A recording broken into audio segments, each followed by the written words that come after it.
আসসালামু আলাইকুম ওয়া রাহমাতুল্লাহি ওয়া বারাকাতুহু। আশা করি সকলে ভালোই আছেন, আলহামদুলিল্লাহ। গোল্ড আগামী সপ্তাহের জন্য একটি আমার অ্যানালাইসিস মতে বুলিশের দিকেই যাইতেছে। কেমনে কিভাবে সেই বিষয়ে একটু বিস্তারিত বলবো। চোখের সামনে আমরা দেখতেছি একটি চার্ট প্যাটার্ন, যেখানে আমি কিছু ড্র করে রাখছি যেন ভিডিওটা শর্ট হয়, সেই জন্য আগে ড্র করে রাখছি। শুধু এটা একটু বিস্তারিত বলবো।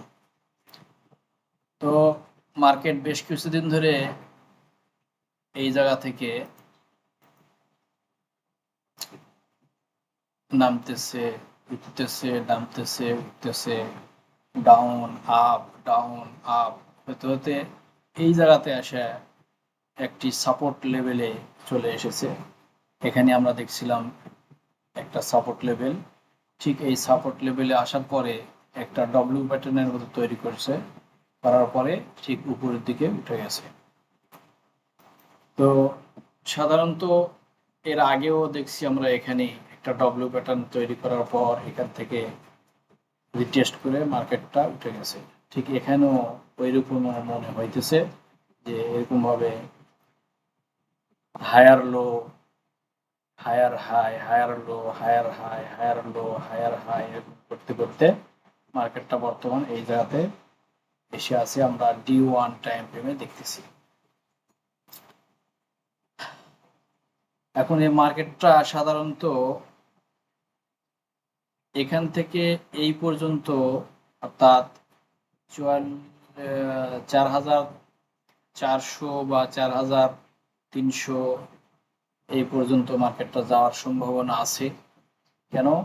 যে এখান থেকে একটা রেজিস্ট্যান্স পয়েন্ট আমরা তৈরি করেছি, যে এখানে মার্কেট কিছুদিন ঘুরছে, এখানে ঘুরছে, তারপরে এখানে আসা এখানে একটা সাপোর্ট রেজিস্ট্যান্স তৈরি করেছে এই দুই জায়গাতে।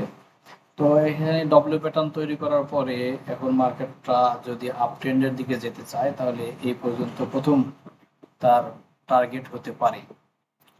আবার দেখেন এখান থেকে একটা ট্রেন লাইন যদি দাগানো হয়, আমরা দাগায় রাখছি আগেই। তো এই জায়গাটা একটা রেজিস্ট্যান্স, সাপোর্ট রেজিস্ট্যান্স পয়েন্ট। এটা আমরা D1 টাইম ফ্রেমে দেখলাম। এখন যদি এটাকে আমরা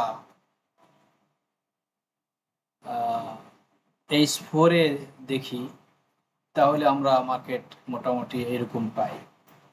দেখেন এই মার্কেটটা এই জায়গাতে আমরা D1 এ হিসাবে এই দাগটা দিয়েছি যে এটা একটা রেজিস্ট্যান্স পয়েন্ট।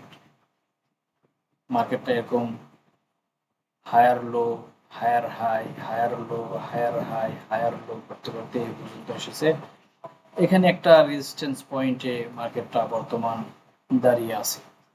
তো এখন আগামী সপ্তাহে যদি এই মার্কেট এখান থেকে এই রেজিস্ট্যান্সকে টাচ করে, যেহেতু এখানে বর্তমান মার্কেট আছে, এখান থেকে যদি নিচের দিকে আসে, তাহলে এখানে একটা সাপোর্ট লেভেল তার জন্য আছে।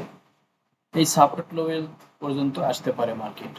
এসে এখান থেকে যদি কোনো একটা বুলিশ কোনো মুভমেন্ট পায়, তাহলে এখান থেকে সে ডাইরেক্ট আশা করে এই পর্যন্ত উঠে যেতে পারে। তো এখন মার্কেট এখানে যেতে হলে তাকে বেশিরভাগ সাধারণত নিয়ম যে একটা ডব্লিউ প্যাটার্ন তৈরি করে, তারপর তার একটা নেকলাইন থাকে, সেটাকে সে রিভার্স করে, তারপরে সে উপরের দিকে দৌড়ায়। তো মার্কেট সেই হিসাবে এখান থেকে এই পর্যন্ত, অর্থাৎ আপনার 4,041 আর কি, 4100 বা 4,000 কাছে আবার আসতে পারে, তারপরে এখান থেকে আবার উপরের দিকে এই পর্যন্ত যেতে পারে। এরপর যদি এইটাকে ক্রস করে, তাহলে এই যে একটা আমরা ট্রেন লাইন লাগাইছি, এই একটা দাগ দিয়েছি, এখান থেকে আসা এখানে একটা রিভার্স করার পর আরো উপরে যেতে পারে। তো তো মোটামুটি আগামী সপ্তাহে আমার কাছে মনে হইতেছে মার্কেট আপে যাবে, কিন্তু আপে যেতে চাইলেও এখান থেকে প্রথমে আগে নিচে একটা হয়তো রিভার্স নেবে, তারপর উপরের দিকে যাবে। আর যদি এই মার্কেটটা এখান থেকে ডাউনের দিকে যায়, তাহলে ডাউনের দিকে যেতে হলে এখান থেকে এটা পার হয়ে আসতে হবে, তারপরে এখান থেকে রিটেস্ট করবে, তারপরে ডাউনের দিকে যাবে। তবে এটা সাধারণত না হওয়ারই মতোই লাগতেছে। তো মার্কেট আমার মনে হয় আপেই যাবে আর কি। এখন বাকি মার্কেটের কাজ মার্কেট করবে ইনশাল্লাহ। আগামী সপ্তাহে আবার এ বিষয়ে যখন মার্কেট ওপেন হবে তখন আবার সাধারণত সকাল 9টা থেকে 10টার ভিতরে বাংলাদেশ টাইম, সকাল 9টা থেকে 10টার ভিতরে আমরা অ্যানালাইসিস দিই আমাদের ইউটিউবে। সবাই খেয়াল রাখবেন, ইনশাআল্লাহ ওখানে আমাদের অ্যানালাইসিস পেয়ে যাবেন। তো আগামী সপ্তাহের এই ছিল সংক্ষিপ্ত একটি অ্যানালাইসিস। সবাই যার যা ইচ্ছা মতো ট্রেড করবেন, কিন্তু এসএল ইউজ করে ট্রেড করবেন, আর